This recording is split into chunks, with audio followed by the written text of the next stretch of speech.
Hey everyone, welcome to the Lockdown Q&A with Diana Davison, where I answer questions and discuss topics suggested in the comments of yesterday's video. There were quite a few good ones, and I don't want to be rambling for too long, so I tried to group a few together. If I don't answer your question, keep putting it in the comments below, and I'll try to get to it tomorrow. Dr. Steve Brule asked about the Joe Biden Me Too accusation that came out this week. Obviously, that's a hot topic given Biden's public position of believing all women in the past. I'll put a link in the description to an article in Reason that covers the details of the accusation for those who haven't seen it yet. Of course, this is not the first problem that Biden's encountered. There's a parody website full of videos of him touching and smelling the hair of females, both adult and child. But this time, he's being accused of a full-blown sexual assault. Notably, there has been practically zero mainstream coverage of the allegation. I think this is the most important aspect to demand answers.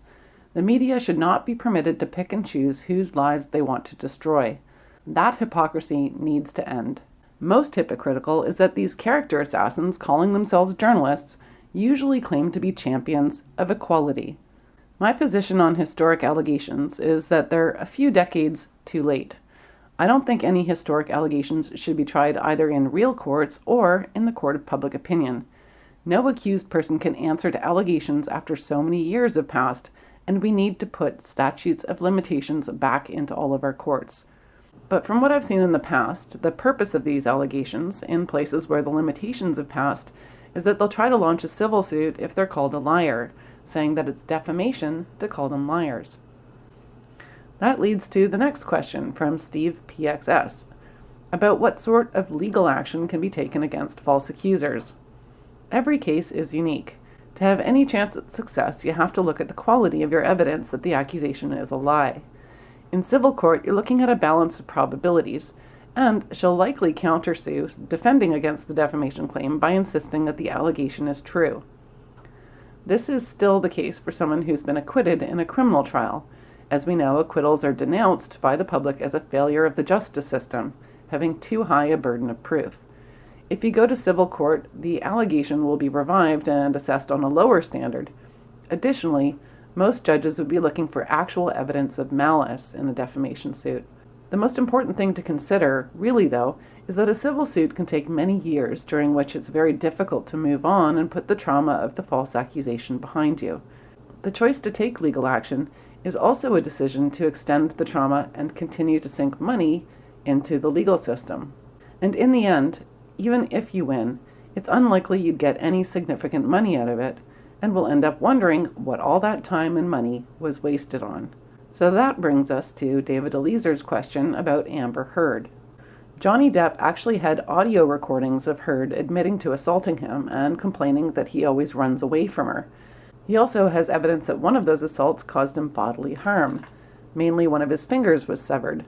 Because he's a celebrity, he also has witnesses that can verify parts of his story, as he had personal assistants and bodyguards. And Depp is now suing Amber Heard for $50 million, and as the Daily Mail reports, a judge just dismissed her attempt to have the lawsuit thrown out. I'll put a link to that article, and note that it also links to audio files of Heard admitting to being violent. This will take a long time to go through the courts, but Heard seems to be maintaining that her allegations are true. Because of how high profile the two of them are, I expect that even more damning evidence would come out at trial, and that it'll be plastered across the media as the story evolves.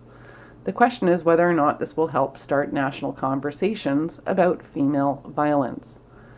Mainstream media doesn't seem to care about that issue, so it will likely fall to alternative media and legal activists to try to get the courts to finally start recognizing the gender bias that they unfairly hold against men in accusations of domestic violence. So this case may be an opportunity at some point in the future. There was a very popular question from someone calling himself Constant Incel who just can't get laid, asking what predatory women are going to do now that they can't use men for free food and drinks or cheat on their husbands.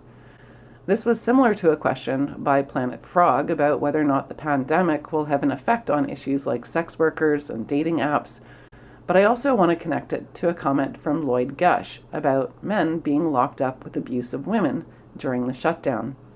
One of the first things that occurred to me when people were told to stay home and everyone is on lockdown is that there may be a surge in domestic violence accusations. Some may be real and some not.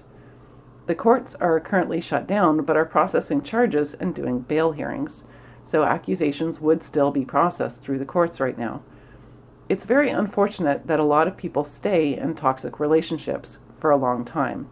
Quite often it's because of financial trouble or lack of resources. Financial abuse was actually added to the list of forms of domestic violence, but of course only looking at when women claim that they're being abused in that way. And with so many people losing their jobs, that financial stress, the cause of a massive number of domestic arguments, is going to be intensified. For some people, the lockdown has given an opportunity to spend time with their families in a way that may have really positive long-term effects. But for those who are in abusive relationships, both men and women, this pandemic could end up being disastrous. The question of what predatory women are going to do now that they can't go out on dates is likely that they're going to just find another way to get their hands on other people's resources. This shutdown will just make them more aggressive. But to finish on a positive note, Sig Arthur mentioned a graphic novel by artist Scott Beezer called Quantum Vibe. Indeed, there is a character in that series that is loosely based on me, and Scott has done some of my channel art. So go check out his website and get a copy of the print edition from last season. Leave your questions and comments below, and I'll upload a new video tomorrow. Stay well.